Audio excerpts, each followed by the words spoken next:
This is Inspiring Women, and I'm Laurie McGraw. I am very excited today because I am speaking to not one, not two, but three executives, including the CEO of Iron Health, which is one of the many exciting companies of Redesign Health. We're doing a collaboration with Redesign. So I'm going to be speaking with Stephanie Winans and Kristina Furlan and Susanna Wiborg. And women, I am so excited to have you. Thank you for being on Inspiring Women.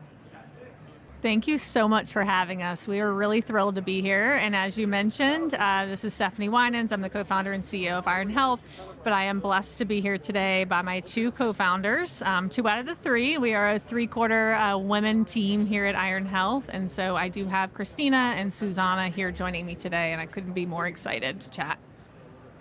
Stephanie, as we get started, one of the things that would be great, this is exciting to talk to all three of you, and all of you as you're leading this company that came out of stealth just a couple months ago. It's been a year in the making of pulling this dream team together. Maybe you could just give each of us, each of you could do a little bit of your bio sketch and why you chose to become part of Iron Health. Stephanie, you want to kick us off? Absolutely. So I think for me, my background is heavy in the digital health space, very focused on entrepreneurship with women's health, always as a focus, specifically in maternal health as well. And so for me, the most exciting thing about building Iron Health is really the positioning of the company right between the provider, which is the OBGYN, the woman's most trusted health provider. I think we all know that we love them the most and we do want them to be our everything. And so the ability to kind of center care for a woman between that provider-patient relationship is really what lights me up and had me, initially interested in building this company with Kristina and Susanna. Kristina? Yes, I'm Kristina Furlan. I'm the Chief Product Officer at Iron Health. I have a background in engineering and product development in the medical device and digital health space. And the honest truth of what brought me to Iron Health is that I found myself really angry and frustrated after the jobs decision. And I just decided that I needed to channel that anger and that frustration into something productive and a way to help women access the health care that they deserve. And that's really what drew me here. Thank you for mentioning DOBS. We'll call it devastating DOBS, and we'll talk a little bit about that. I think that women in particular who need to take agency back are looking for solutions. So I want to dig into that. Thank you. Susanna, a little bit about you. Hi, yes, Susanna Wiborg. I'm the Chief of Staff for Iron Health, and I've had the pleasure of experiencing and delivering healthcare from a lot of different facets. I'm actually originally a bedside nurse. I did consulting for health systems, and then most recently was on the operations side for a large health system. And like most women, I had a defining moment in my life where I became a mother, and I felt the pain that patients feel every day in trying to navigate healthcare. And I knew the frustrations on the provider side. So I was thrilled when I had heard Iron Health was coming down the pipeline at Redesign Health. I knew this was an opportunity to really make a strong impact in women's health and healthcare, the one that I'd been searching for in a lot of different facets. Thank you so much. So, Stephanie, what I wanted to kick off with for you maybe, and I've got a lot of questions about Iron Health actually, is maybe we could just start off and what does the company do? And also, why do we need it? This might be one of my favorite questions. So what the company does, Iron Health, is a virtual practice extension purpose-built for the OB-GYN to really help them deliver a broader latitude of care to their patients. It's important because there's a couple of trends I think we talk about a lot in women's health, but thinking about both what's happening with patients, so women, you maybe if you're listening, your mom, your friend, your sister, and then also what's happening for the providers that care for us. And there's a real friction point there, being that, disease and mortality rates for women in the U.S. are the worst in the developed world. Proof is in the pudding, we like to say, and the proof sucks. What we're doing for women is not working. On top of that, ideally we'd like to be able to say, but guess what? We're on the right track. And unfortunately, not to sound, like a negative Nelly, but there are proof points that show that we're really not on the right track. About half of women aren't utilizing primary care physicians, so the utilization of primary care is changing. We know that primary care is important because it drives preventative care that really reduces disease and mortality. Also, mental health, obviously across healthcare, is having kind of a negative moment, if you will, where mental health prevalence is on the rise. With women specifically, it's about 20% and growing, with the way that we access and manage our mental health being really tough. And so if women aren't getting good access for mental health, they're also really struggling with utilization of primary care.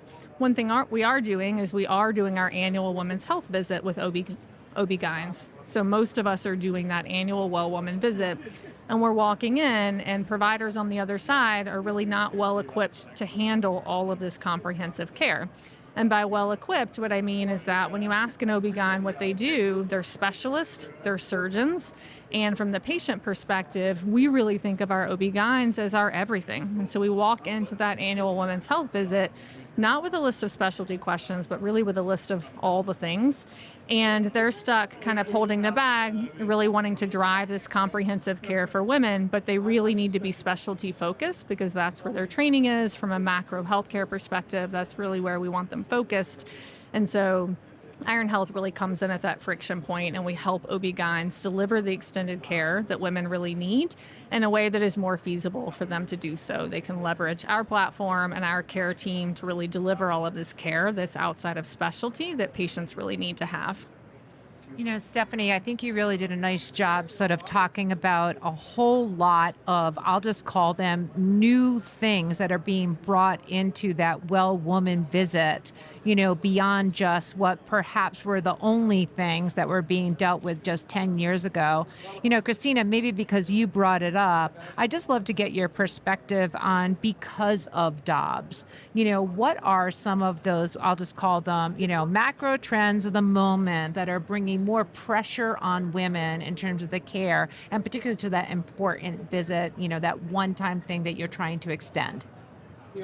Well, if there's one good thing that's resulted from the Dobbs decision, I would say it's that we're talking now. We're having a conversation in a way that we weren't before. And I think women have realized that we have to advocate for ourselves, and we have to step up, and we have to talk to each other and to our healthcare providers about what it is that we need. So I think new needs are being identified that weren't before simply because we're willing to talk about it. And I think we are feeling empowered to do so in a way that we haven't been before. So, I mean, we could talk about all kinds of, you know, particular healthcare needs that we're seeing come up in the well women visit and that patients are going to their OB-GYNs for.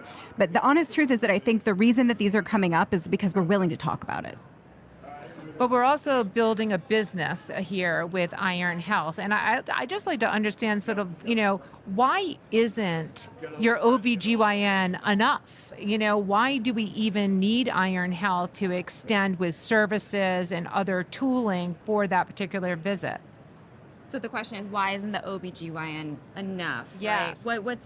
Why do we exist? Yes. Yeah. Why do we still need you? No. So I think what's really interesting, building off of some of the trends Stephanie mentioned, you know, 84% of OBGYNs are prescribing medication for depression and anxiety.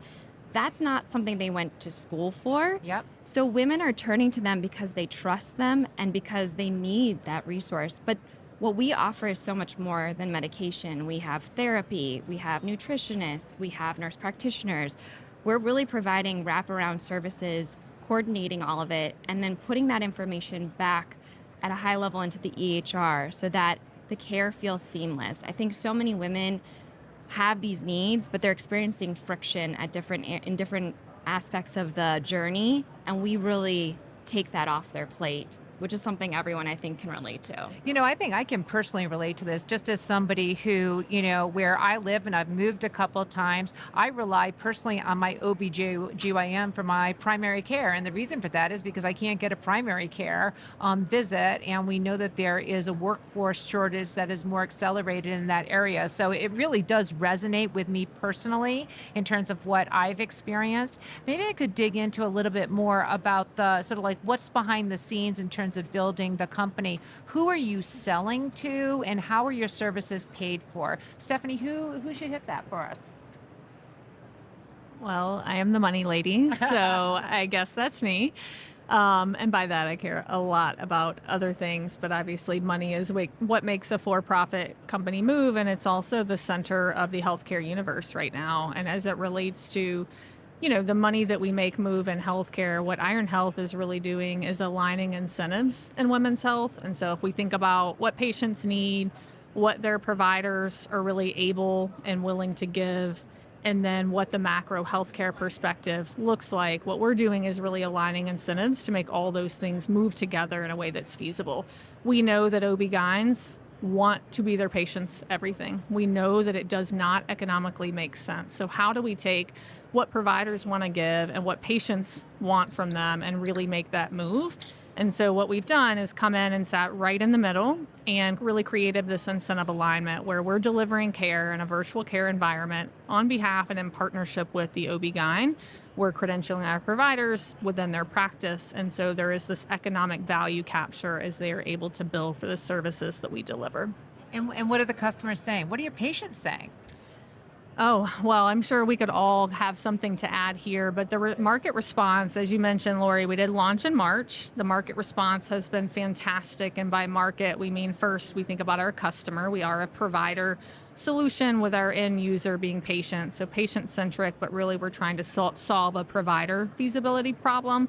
And our providers are really excited. We have 51 OB-GYNs as of today using the program across 4 states. And so that's really exciting, knowing that we just launched in March, which we'll get in hopefully to a little bit of the hustle of what it's really like to work together and build this thing.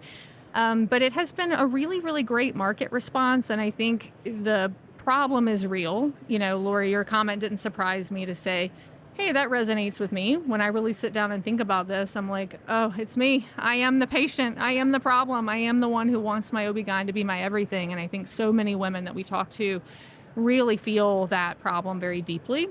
The problem exists. The problem is not going anywhere. The trend lines, unfortunately, are getting worse in terms of how we kind of shore up this friction. And so I think what we're seeing in the market from providers is excitement that they have help. If I could just describe the feeling, it's relief that we hear from them when we talk to them in the pre-sale process, when we talk to them to get updates on kind of how it's going as we check in every month. They are relieved to have help because what they want to do is they want to give women what they need. They're just not really well set up in today's healthcare ecosystem to do it. And so we're here to kind of provide that extra help.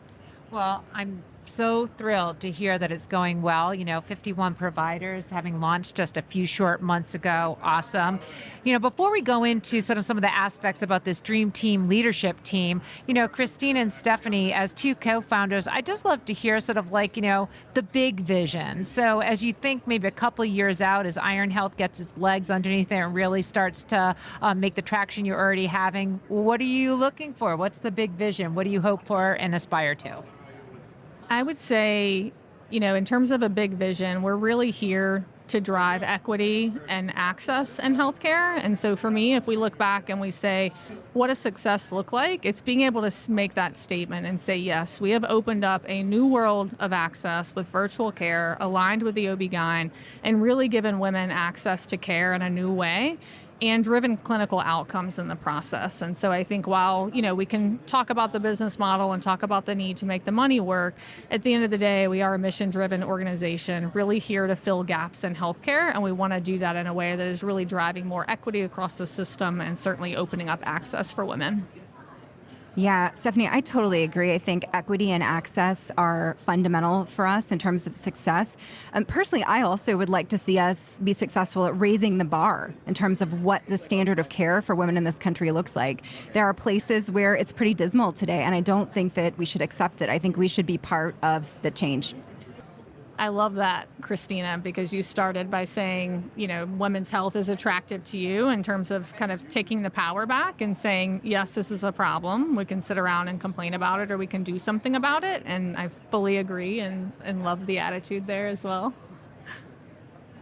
All right. So, one of the reasons I was so excited to talk to the 3 of you is because it's not never, but it is still unusual to have, so many senior women sitting around the leadership table. Let's talk about having a majority female leadership team. You've all been leaders before. You've led other companies. Have you worked together before? Is this like a first time? They're shaking their heads. This is the first time together. I just love everyone's perspective on what's different. How is this the same or different, more effective, easier, harder? Give us some perspective. I would love to start and then have you guys weigh in with your perspectives. This is Stephanie speaking. I think there's a couple of things to unpack there. One, yes, 3 out of the 4 of us are women.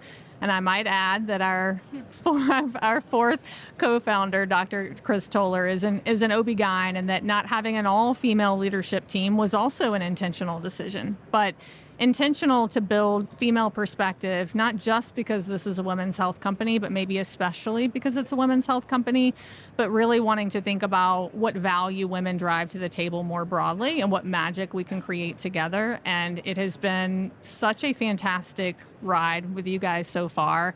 And you made a comment, Laurie, about, have we ever worked together before? The answer is no. And that was also an intentional choice that I made from the beginning was, do I want to build this team in comfort? I know a lot of fantastic people. I hope some of you are going to listen to this podcast. And really thought about the familiarity of choosing people I knew versus really stepping out and saying, let me think about exactly the person I want and go out and find that person. And so really purposeful building of this team based on the skills and experience that we thought it was going to take to move the needle in women's health, which is, quite a lot. Healthcare is obviously very complex, and women's health riddled with challenges right now. But going out, finding people who had the exact skills and experience was important to me. But what has been an absolute gift is how badass these women are. It has been so much fun, and Chris too, but because we're talking about women and kind of the dynamic that we have, it has been just so beautiful to watch how well we have gelled and how much fun we're having building this business. Stephanie, that's so awesome. Before we even go to Susanna, I just want to comment. I talked to so many women, accomplished leaders, and so many of them talk about the importance of taking risk. So that one of the things that was important to you was to take a risk and go outside your comfort zone. That's just so compelling. I really appreciate you sharing that. Susanna, what are your thoughts?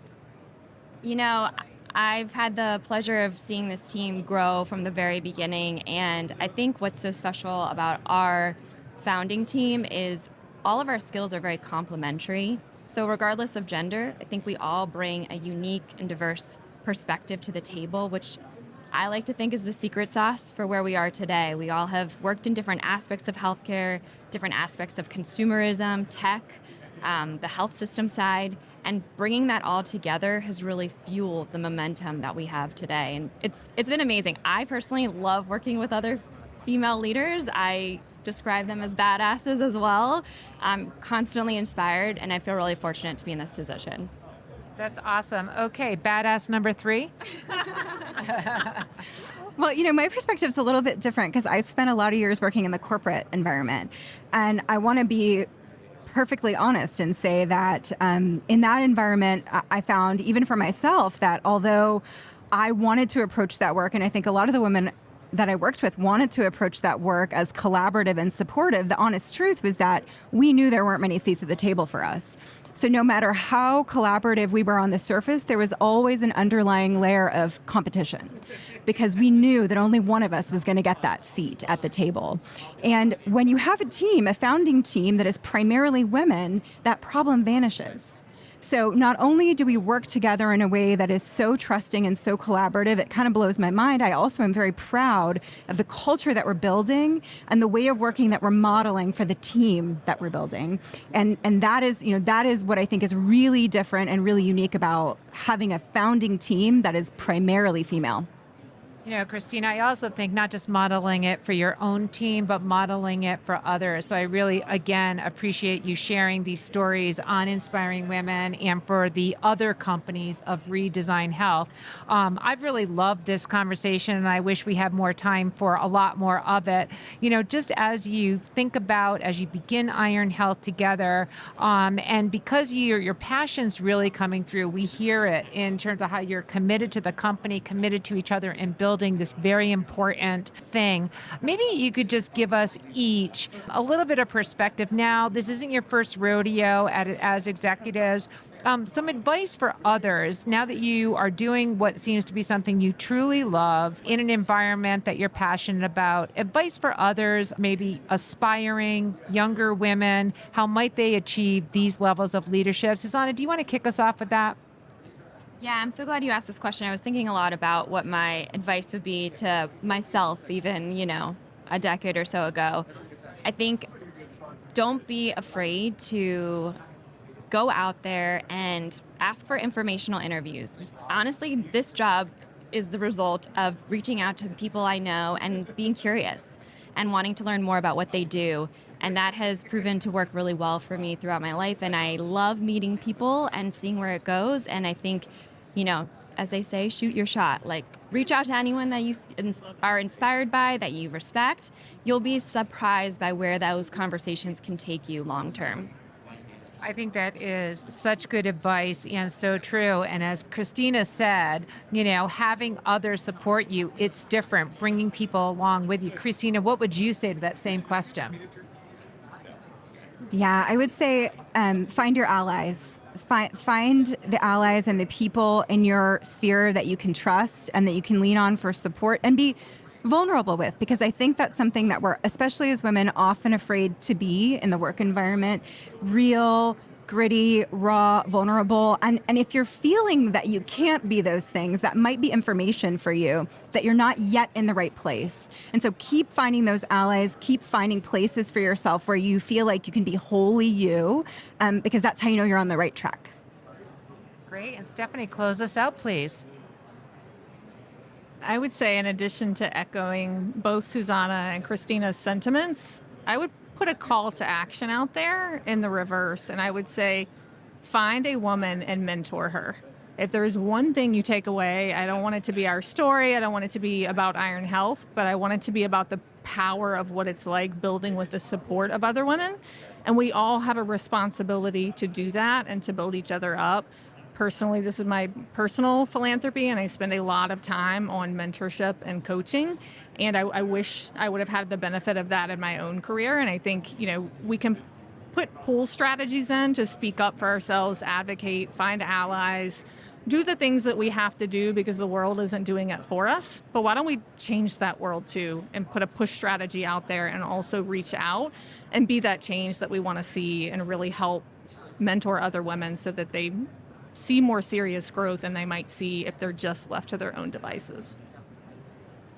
I think we're going to close out on that amazing, excellent sentiment. If there is anything that will accelerate closing the gender gap, it is women like this, the women of Iron Health, badasses, all of them. And thank you so much for being on Inspiring Women. This has been an episode of Inspiring Women with Laurie McGraw. Please subscribe, rate, and review. We are produced by Kate Cruz at Executive Podcast Solutions. More episodes can be found on inspiringwomen.show. I am Laurie McGraw, and thank you for listening.